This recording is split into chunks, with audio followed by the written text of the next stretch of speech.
Hey everyone, welcome back to my channel. This is Blackhawk SC, and in this video we're going to take a look at the new loyalty variant of the Kitfox, the KFX-G, and what this mech brings to the chassis.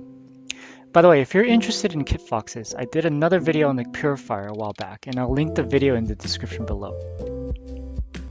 The Kitfox back in the days was really hurt by bad hitboxes, lack of speed, and most importantly having mostly useless side torso omnipods. The S variant's STs gave the Kitfoxes jump jets, but the ballistic hardpoints were not all that helpful. The first real upgrade for the chassis was from the Purifier Hero mech, which allowed the mech to take up to 5 energy weapons with ECM, or 6 without. This gave it pretty good punch for a 30-tonner, but the Purifier of course sits behind the MC wall, so it's not an option for everyone. The G variant expands on the repertoire of good builds available to the KFX. I'm going to focus on the SRM builds since LRM and Streak builds are more situational. First, since there's no variant that comes with CT hardpoints, you can simply run your favorite existing Kitfox build and get a C build bonus. But the biggest change comes from the 2 ST missile hardpoints. Before, the KFX-D variants gave you only up to 4 SRMs, which is usually not enough to kill enemy mechs by the time they realize you're behind them. Complicating this is that the 4 hardpoints are all arm mounted, and those can be destroyed quite easily.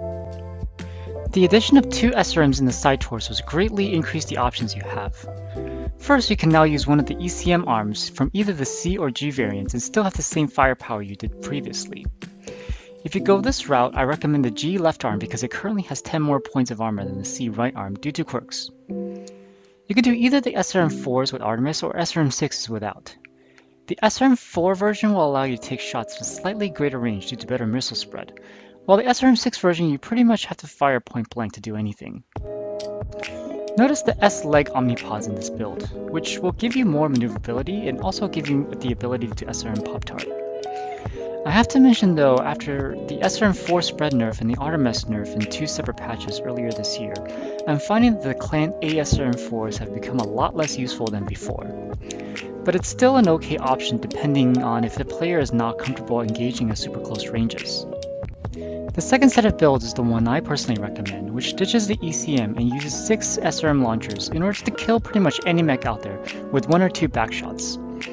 In this case, if we use Artemis with either SRM6s or 4s, we won't have enough tonnage for ammo, meaning that if we took either of the bigger SRM launchers, we'll have to play up close anyways. Well, after testing both launchers though, I felt that the 4s didn't offer any real range advantage, and the 6 was a clearly better choice since it was able to kill most mechs out there with a single well-placed alpha in the back, instead of having to use 2. In this version, I'm not using jump jets because I think it barely has enough ammo as it is, and the JJs would force me to remove an extra ton. However, with both missile rack nodes unlocked in the skill tree, a JJ version should have enough ammo for maybe 4 out of 5 games. As a finishing touch, we're going to add a Super Trolley Warhorn to make sure enemies know that they have died to a Kitfox. Let's take a look at the skill tree. On the defensive side, we're going to max out speed and durability, do most of the radar deprivation, half of seismic. And then on firepower, we're going to get as much heat jet and cooldown nodes as we can get, making sure we get at least 1 missile rack node. I also have to give a mention to the 8 SRM2 version. It's not enough firepower for me, but some people like the tighter spread in exchange for higher phase time.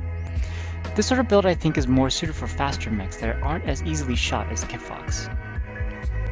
Okay, let's go and see the SRM6 bomber Kitfox in action. So in this match we're on the new map, Rubelite Oasis, which came out with the Loyalty Rewards patch.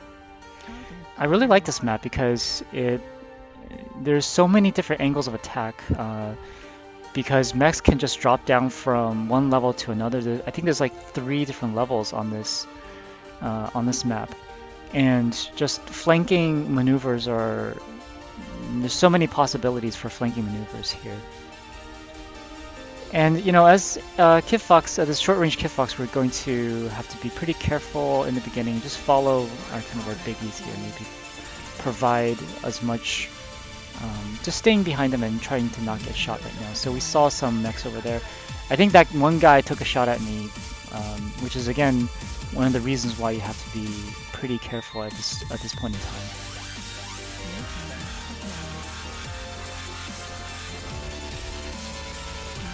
But we really want to wait until kind of like the brawl is happening, until the match is getting close. Then we can kind of come in and do some damage. Someone put up a UAV, which is what we need. But here we see like a commando bothering one of our friendlies in the back here. So we're gonna try to help him out.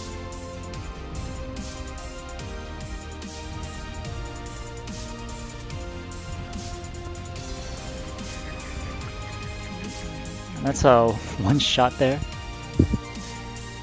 I kind of blocked his way. I did get shot in the back of my own teammates, but that was expected because I stepped in front of their fire. But I had to do that to kind of get close to him and take a good shot at the CT.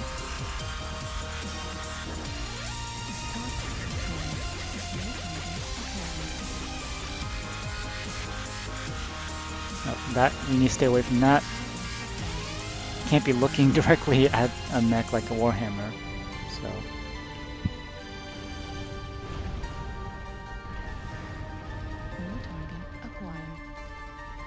this guy gives me his back, but I'm getting shot from somewhere else, so I can't stay here and try to finish him off. I think that salvo wasn't as close as I want to be, and that's why he didn't go down over there.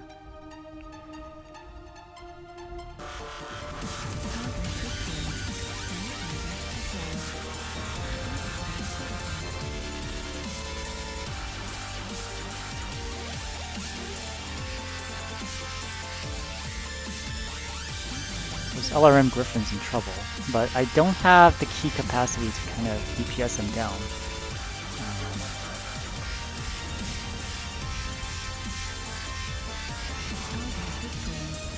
Our teammates take care of him.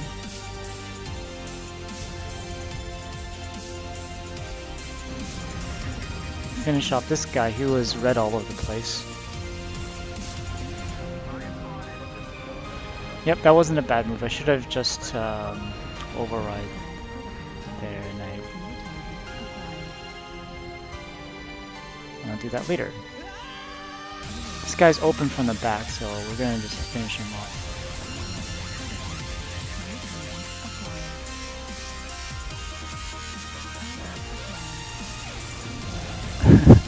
Nice decals on that Kitfox.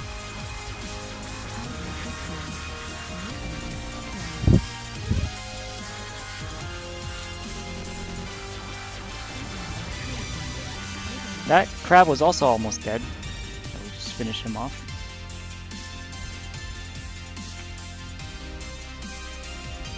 Yeah, if you're running hot, make sure to just hide. Don't keep, circling the enemy, trying to get shots, because you're not really going to take that much shots. It's going to take a long time without heat sinks to cool down. So it's better just to take cover and maybe even stop and cool down.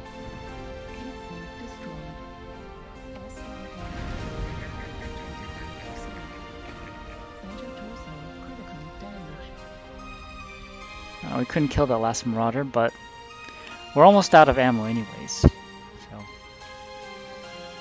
it's a pretty silly game.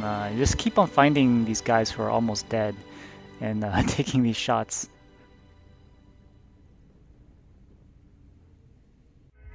Alright guys, I really hope you enjoyed the video and honestly think that this mech is pretty fun to play. And even if you do bad, you still get a C-build bonus anyways, so it's really worth trying out. If you like the content of this video, make sure to give it a thumbs up and subscribe for more videos like this, and I'll see you next time.